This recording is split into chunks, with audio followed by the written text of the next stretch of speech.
from Kids Baking Club, and I hope you are having a great day. Today I'm going to show you another recipe, but this is a little bit of a twist, which I'll tell you about in just a second. But I just want to remind you, if you have not got our Kids Can Bake cookbook, it's free to you. Just go to kidsbakingclub.com. Has all these kid-tested recipes that will help you in learning how to bake, which we're going to do today. So what we're going to do today is something that I've been hearing about, that people are having a trouble finding flour.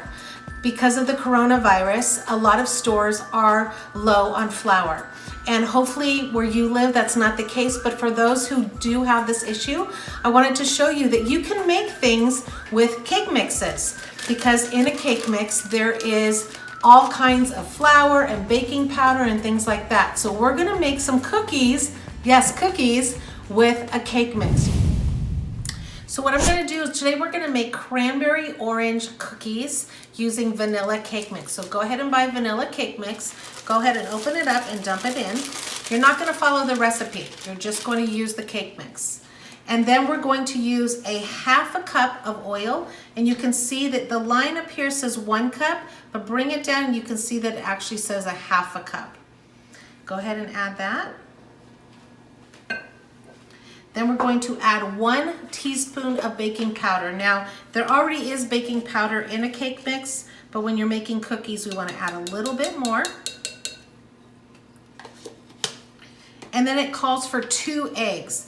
Now, I always crack my eggs inside a bowl so that if there's any shells, they don't go in here and I can pull them out before I put it in the batter. So I'm gonna crack the egg, open it up, set your eggs aside. See, I got a shell. So this is a perfect time to show you how to get a shell out if you get a shell in there. So what you do is you take a shell, and shells actually are magnetic to other shells. So you take it and you pull it right out like that, and it comes right out.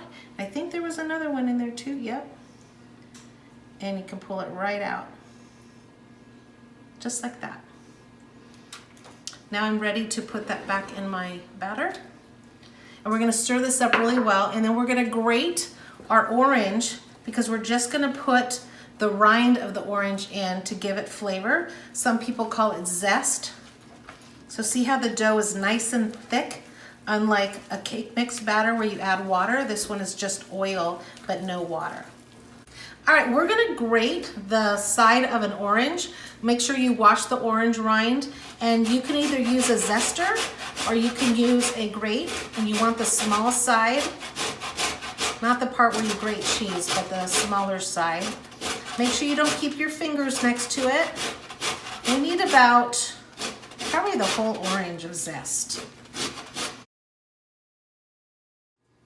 All right, now that I have all of the orange zest, I'm going to go ahead and put that in my batter.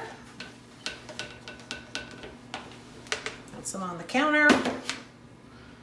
And then I'm going to put a cup of cranberries. Now, if you don't want to use orange zest, you can use lime zest, you could use lemon zest, and you could substitute the dried cranberries for dried apricots. You might have to cut them into little pieces.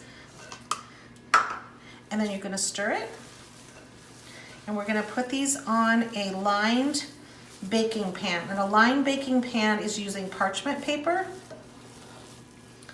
Parchment paper is not like wax paper. Wax paper will actually burn in the oven. Parchment paper is meant for baking at high temperatures. And we're just gonna do spoonfuls of dough.